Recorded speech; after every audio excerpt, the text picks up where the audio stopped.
بسم اللہ الرحمن الرحیم۔ معزز سامعین حضرات، السلام علیکم۔ کہیں گرد راہ میں بھی نہ ملا سراغ ان کا، کہیں گرد راہ میں بھی نہ ملا سراغ ان کا، جنہیں منزلوں سے پہلے سر راہ نیند آئی۔ معزز سامعین، دعا ہے آپ جہاں بھی ہوں خیریت کے ساتھ ہوں، اللہ تعالیٰ آپ کا حامی و ناصر ہو۔ آج ہم بات کریں گے 113 سال قبل جو اسلاموفوبیا تھا، اس کے اوپر کیا کام ہو رہا تھا، کیونکہ پچھلے 2 4 5 6 ویڈیو میں ہم تو اس نتیجے تک پہنچے ہیں کہ اسلاموفوبیا ایک لعنت ہے، جس میں مسلم کمیونٹی کو ڈی ویلیو کرنے کا ایک سازش تھا کہ اس کو کم درجے کا انسان سمجھا جائے، اس کو کم درجے معاشرے میں کم حیثیت اور کم ظرف سمجھا جائے، خطرناک سمجھا جائے، اس سے تعصب کیا جائے، اس سے حسد کی نظروں سے دیکھا جائے، اس کو دوسروں کے لیے خطرہ سمجھا جائے۔ تو انشاءاللہ اس اگلے ویڈیو میں ہم یہ دیکھیں گے کہ 113 سال پہلے اسلاموفوبیا کے تناظر میں مغرب کیا کر رہا تھا اور اس کے کیا عزائم تھے، اور کیونکہ اس ٹائم تو اتنا میڈیا کا دور بھی نہیں تھا، ڈیجیٹل میڈیا بھی نہیں تھا، یہ جو آج کا سیناریو ہے مطلب 113 سال پہلے اس کے اپوزٹ تھا، یعنی وسائل کم تھے اور پھر بھی اس کے اوپر کام ہو رہا تھا۔ معزز سامعین، چلتے ہیں ویڈیو کی طرف۔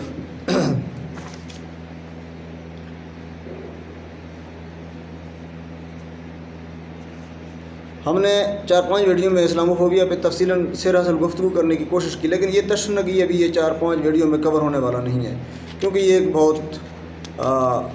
لمبا اور ایک بہت ہی، اگر 113 سال پہلے اس پہ کام ہو رہا تھا تو آپ خود اندازہ لگائیں کہ اس میں کتنے اتار چڑھاؤ اور کتنے دو پیج اور کتنی اور صورتحال اس میں تبدیل ہوئے ہوں گے۔ تو اس کو ہم لمحہ بلمحہ اور اس کے اوپر تحقیق کر کے اس کو ہم انشاءاللہ آپ تک پہنچانے کی کوشش کریں گے۔ جناب والا، یہ کام صرف اب یہاں تک نہیں روکا کہ آپ اپنے بچوں کو بتا دو کہ یہ ساتھ والے جو ہیں گھر، یہ ایک مغربی معاشرے کی بات کروں کہ ساتھ والا گھر ایک مسلمانوں کا گھر ہے، ان کے بچوں کے ساتھ آپ مت کھیلیں اور ان کے ساتھ آپ نے زیادہ گھلنا ملنا نہیں ہے، اور ان سے کھانے پینے کی چیزیں نہیں لینی ہیں، اور ان کے ساتھ آپ کا میل جول اپنا کم رکھنا ہے، کیونکہ یہ کم درجے کے لوگ ہیں۔ یہ اگر آپ اپنے بچوں کو بتا رہے ہو تو یہ ایک آپ وہ گرومنگ کر رہے ہیں جس سے نفرت، حسد، تعصب اور دوسرے انسان کو ایک معاشرے کے لیے خطرناک سمجھنے کی آپ ایک اسٹریم کو آپ جو ہے نا ایک اسٹریم آپ بنانے کے لیے تیار ہیں، آپ ایک نسل تیار کر رہے ہیں، وہ تو آپ تیار کر چکے ہیں۔ تو آج ہم دیکھتے ہیں اس ایک ویڈیو میں چھوٹا سا اور مدلل اور ایک جامع تلخ حقیقت کے ساتھ کہ 113 سال پہلے مغرب مسلم کمیونٹی کو تباہی کی طرف یا اس کی نفرت اور خطرناکی کے لیے اور اس میں ایک ذہنی اور سوچ اور تقسیم کے لیے کون سے طریقہ کار اور کون سے فارمولے اپنا رہا تھا اور کون سی کاوش عملی تھی۔ محترم جناب، یہ شاید 1909 کی بات ہے، جب ایک برطانوی شخص لارڈ بیڈن پاول نے ایک تنظیم کی بنیاد رکھی جس کو بوائے اسکاؤٹ کا نام اس نے دیا ہے، ایک بین الاقوامی تنظیم کی بنیاد رکھی ہے،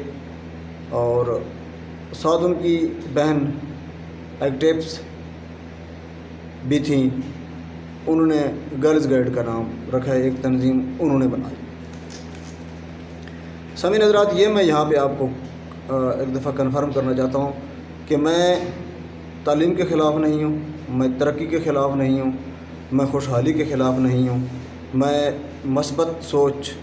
مثبت رویوں کے خلاف نہیں ہوں، لیکن جہاں پہ آ کے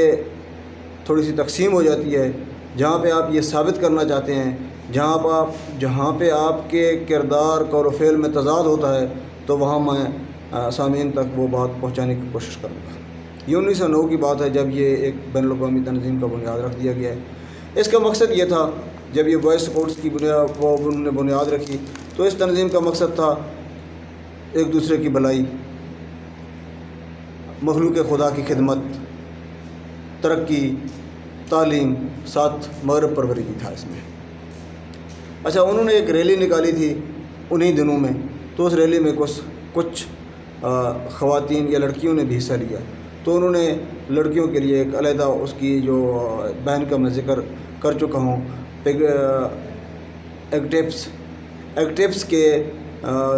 مطلب نگرانی میں انہوں نے ایک لڑکیوں کا گرلز گائیڈ کے نام سے ایک تنظیم بنا دی، وہ بھی ایک بین الاقوامی تنظیم تھی۔ یہاں پہ میں بوائے اسکاؤٹس کو ابھی سائڈ پہ کر رہا ہوں، کیونکہ اس میں جتنا انہوں نے کام کرنا تھا وہ تو چلتا رہا۔ ابھی خواتین کی اس گائیڈز کو انہوں نے پھر ایجز میں ڈیوائڈ کر دیا ہے، یعنی ایج میں اس طرح ڈیوائڈ کر دیا ہے کہ یہ اس کا مقصد بھی یہی تھا۔ سامعین حضرات، یہاں پہ میں یہ بتاتا چلوں کہ اس میں بھی انہوں نے آزاد اور خود مختار ممالک کے لوگوں کو رکنیت کے لیے انہوں نے اس کو اہل قرار دیا تھا، اور اس کے علاوہ اس کا مقصد ظاہری طور پہ جسمانی تربیت، کردار سازی، خدمت خلق، گھریلو کام میں دلچسپی، تفریحی امور اور اس طرح معاشرتی معاملات میں بہتری، یہ چیزیں اس کے بنیادی منشور میں شامل تھیں۔ اچھا، انہوں نے جب میں آپ سے بھی بات کر رہا تھا، جب انہوں نے لڑکیوں کے لیے ایج کے لیے درجہ بندی کر دی، تو انہوں نے 7 سے 11 سال کے لیے براؤن گائیڈز، 10 سے 16 سال کے لیے صرف گائیڈز، اور 14 سے 20 سال کے لیے رینجر گائیڈز، مطلب یہ 3 گائیڈز کی کیٹیگری انہوں نے متعارف کرا دی۔ اب پہلے والے 2 جو درجے ہیں ان کا تو وہی بیسک منشور تھا، کردار سازی، خدمت خلق، بھلائی، ترقی، تعلیم، گھریلو معاملات، تفریح امور وغیرہ یہ۔ اچھا، ابھی جو یہ لاسٹ والا ہے جو جس کو انہوں نے رینجر گائیڈز کا نام دیا ہے، ان کے ذریعے انہوں نے جمہوری طرز حکومت اور لوگوں کے درمیان میل جول اور آپس میں جو ایک معاشرے سے دوسرے معاشرے میں چیزوں کا اشتراک اور ان کا پھر ایک دوسرے میں ٹرانسفر، اس طرح کی چیزوں کو انہوں نے شامل کر دیا۔ اس میں سیمینار اور کانفرنس اور گیدرنگ وغیرہ کے مختلف بندوبست کیے جاتے تھے۔ اچھا سامعین حضرات، ابھی یہاں پہ میں آپ کو ایک پوائنٹ جو میرا مقصد تھا آپ تک پہنچانا۔ اچھا، جب کبھی بھی کانفرنس یا کوئی سیمینار کا انعقاد ہو جاتا تھا اس گرلز گائیڈ کے لیے، تو وہاں پر جو مغربی معاشرے کی لڑکیاں تھیں ان کے لیے چیئرز علیحدہ ہوتے تھے، اور جو مسلم معاشرہ یا مشرقی معاشرہ یا مغرب سے ہٹ کے کوئی معاشرہ کی لڑکیاں اگر اس سیمینار میں شرکت کریں تو ان کے لیے چیئر علیحدہ ہوتے تھے، یعنی ایک ڈیوائڈ تھا، وہ اپر کلاس یہ لوور کلاس۔ اگر ان کے لیے کھانے پینے کی چیزیں علیحدہ ہوتی تھیں جو کہ یہ لوور کلاس کے لوگ استعمال نہیں کر سکتے تھے، وہ صرف اپر کلاس کے لیے مخصوص تھی، اور ان کے لیے علیحدہ بندوبست ہوتا تھا۔ ساتھ ان کو اسی جگہ پہ اسی کانفرنسوں میں ان کو یہ احساس دلایا جا رہا تھا کہ وہ لوگ بہترین ہیں، آپ لوگ کم درجے کے ہو۔ اس ڈیوائڈ کو دیکھ کے یہ مشاہدہ ہو جاتا ہے، یہ آبزرویشن ہو جاتا ہے، یہ نتائج نکالی جاتی ہے کہ وہاں سے اسلاموفوبیا اس ٹائم بھی شروع تھا، جو کہ وقت کے ساتھ ساتھ بڑھتا رہا، چلتا رہا، اور یہاں تک کہ مطلب کمیونٹی میں ایک بہت بڑا شگاف پڑ گیا، اور مشرق کے لوگ عدم اعتماد، یعنی مشرق مین جو مسلم معاشرے کے لوگ ہیں وہ ایک عدم اعتماد کا شکار ہونا شروع ہو گئے کہ مغرب کے لوگ بڑے ترقی یافتہ ہیں، بڑے سلجھے ہوئے ہیں، ان کا رہن سہن، ان کا بول چال، وہ سوٹڈ بوٹڈ ہیں، اور ہم بڑے لو کلاس کے لوگ ہیں۔ یہ نفرت پیدا کرنا، اس کو اجاگر کرنا، اس کے لیے محنت کرنا، یہ سارا اسلاموفوبیا کا ایسا ہے۔ معزز سامعین، یہ کیونکہ انسان بیسیکلی اگر آپ انسان کی کریشن کو دیکھیں، اس کی تخلیق کو دیکھیں، تو ساروں کا طریقہ کار اور طریقہ ولادت ایک ہی ہے، لیکن یہ تخلیق صرف چند سوچ اور اس سوچ کے مضمون مقاصد کی وجہ سے یہ تقسیم جو ہے نا اس دنیا میں اس کو تقسیم کر دیا گیا کہ یہ وہ اعلیٰ ہے، یہ کم ہے، حالانکہ ایسے نہیں ہے۔ معزز سامعین، میں آپ کو یقین دلاتا چلوں کہ میں ترقی کا خلاف نہیں ہوں، میں تعلیم کے خلاف کوئی بات نہیں کر رہا ہوں، میں کسی کو ذاتی طور پہ تنقید کا نشانہ نہیں بنا رہا ہوں۔ یہ ایک اجتماعی امت کا مسئلہ ہے اور اجتماعی طور پہ اس کو دیکھنے اور پرکھنے کی ضرورت ہے، اور میں آپ سے بات بھی اجتماعیت کے حوالے سے کر رہا ہوں کہ یہ اس طرح کا جب ہم اس میں یہ مشاہدے میں جب آیا تو اس سے یہ اندازہ ہوتا ہے کہ وہاں سے اسلاموفوبیا کا ایک سسٹم چل رہا تھا۔ جب آپ نے درجہ بندی شروع کر دی لوگوں میں تو آپ نے اسلاموفوبیا کی بنیاد رکھ دی۔ یہ آج سے 113 سال پہلے کی میں بات کر رہا ہوں۔ سامعین، حالانکہ اسلام وہ واحد مذہب ہے جس نے خواتین کو وہ حقوق دیے ہیں جو آج تک دنیا میں کوئی مذہب ان کو نہ دے سکا، اور تعلیم اسلام میں مرد عورت دونوں پہ حاصل کرنا فرض ہے۔ تو عورت کو اگر شناخت دی ہے تو اسلام نے دی ہے، لیکن اس طرح کے جو معاشرتی اور یعنی یہ جو خاندانی تقسیم یا آپ اس کو معاشرتی تقسیم جب آپ کہیں گے نا، اس کے جو نتائج ہمارے سامنے آئے ہیں، کبھی آزادی مارچ کے نام سے آپ نے سنا ہوگا، کبھی عورت مارچ کے نام سے، اور کبھی کس نام سے مختلف خواتین کے جو تحریکیں ہیں ہمیں دیکھنے کو ملی، اور بیسیکلی ان ساروں کا اگر آپ ان کو ہم لنک اپ کریں تو ان کا چین اسی اسلاموفوبیا سے جا کے ملتا ہے۔ میں اس پہ ابھی مزید وہ اس سائڈ پہ میں نہیں جاتا ہوں کہ یہ تحریکیں کیوں ہیں یا ان کے بارے میں اس تحریک کی بات نہیں کر رہا ہوں، لیکن میں یہ صرف ان کو لنک اپ اس لیے کر رہا ہوں کہ یہ ایک اسلاموفوبیا کا 113 سال پہلے جو بنیاد رکھی گئی ہے اس کے نتائج آج بھی معاشرے میں زہر کی طرح اگل رہے ہیں۔ سامعین حضرات،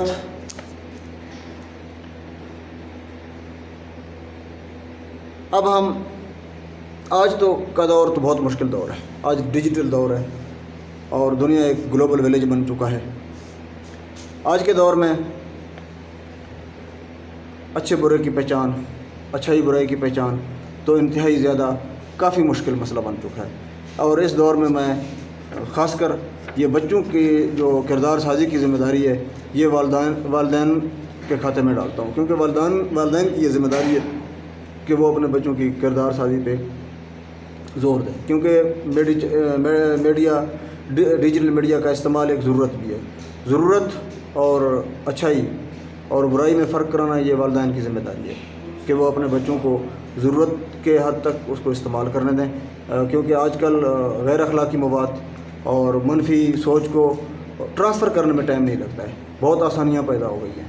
کیونکہ دنیا ایک گلوبل ولیج بن چکا ہے۔ تو سامعین حضرات، اس فحاشی غیر اخلاقی سرگرمیوں کے دور میں اگر والدین اپنے فرض سے غافل ہو جاتے ہیں تو وہ دن دور نہیں ہے کہ ہم مکمل طور پر مغرب کی غلامی کے لیے تیار ہو جائیں، کیونکہ ان کے جتنے بھی کام ہیں، وہ جتنے بھی سرمایہ کاری کر رہے ہیں اس اسلاموفوبیا کے نظر میں، تو وہ ہمیں معاشرتی طور پہ اور مکمل بلکہ محکومیت کے دور میں ڈال کے مکمل طور پر ہمیں پھر غلام بنا کے ہمارے اوپر حکومت کرنے کے خواہاں ہیں، اور ان کا یہ منصوبہ طے ہے۔ تو اس لیے ہمیں کوشش کرنا چاہیے کہ ہم اپنے حدود میں رہیں اور اپنے حدود میں رہ کے اچھائی اور برائی کو سمجھیں اور اپنے بچوں کی کردار سازی کریں، منفی پروپیگنڈا، منفی سوچ اور برائی سے دور رہیں۔ یہ ہمارے لیے، ہمارے خاندان کے لیے، ہمارے معاشرتی اور ہمارے امت مسلمہ کے لیے انتہائی ضروری ہے۔ مجھے سامعین، یہاں پہ مجھے وہ بات یاد آ جاتا ہے کہ کوا چلا ہنس کی چال اپنا بھی بھول گیا۔ یہ نہ ہو کہ ہم نقل کرتے کرتے جو ہمارے اپنے ثقافت ہے، جو اپنی وراثت ہے، اس کو ہم بھول جائیں تو وہ پھر ایک ناقابل تلافی نقصان ہو جائے گا۔ محترم جناب سامعین، وقت کم ہے، وقت کی نزاکت کو دیکھتے ہوئے میں انتہائی اختصار سے کام لے رہا ہوں، اور میں آپ سے کو یہ بتانا چاہتا ہوں کہ ہمیں وہ مطلب زیادہ لمبے ہاتھ نہیں مارنے چاہیے، فرسٹ ڈیزرو دین ڈیزائر والا فارمولہ کرنا چاہیے۔ ہمیں اپنی سوچ کو مثبت رکھنا چاہیے، تب جا کے ہم کامیاب ہوں گے، اور تب جا کے ہم اپنی ایک کھویا ہوا وقار ہے اس کو ہم پھر حاصل کرنے میں انشاءاللہ کامیاب ہو جائیں گے۔ تو والدین اس پہ ضرور نظر رکھیں۔ تو یہ میں نے ایک چھوٹی سی سمپل آپ کو تاریخی مثال دی ہے کہ 113 سال پہلے اس طرح ایک بین الاقوامی تنظیم بنا کر اس میں جو ایک لوگوں کو مطلب منشور ان کا کیا تھا ظاہری طور پہ، اس پس پردہ وہ کیا سر انجام دے رہے تھے، وہ اس کے نتائج اور اس کے بارے میں نے آپ کو تھوڑا سا آگاہ کرنا چاہا۔ اس کے علاوہ آج بھی دنیا میں بہت سارے NGOs کام کر رہے ہیں اور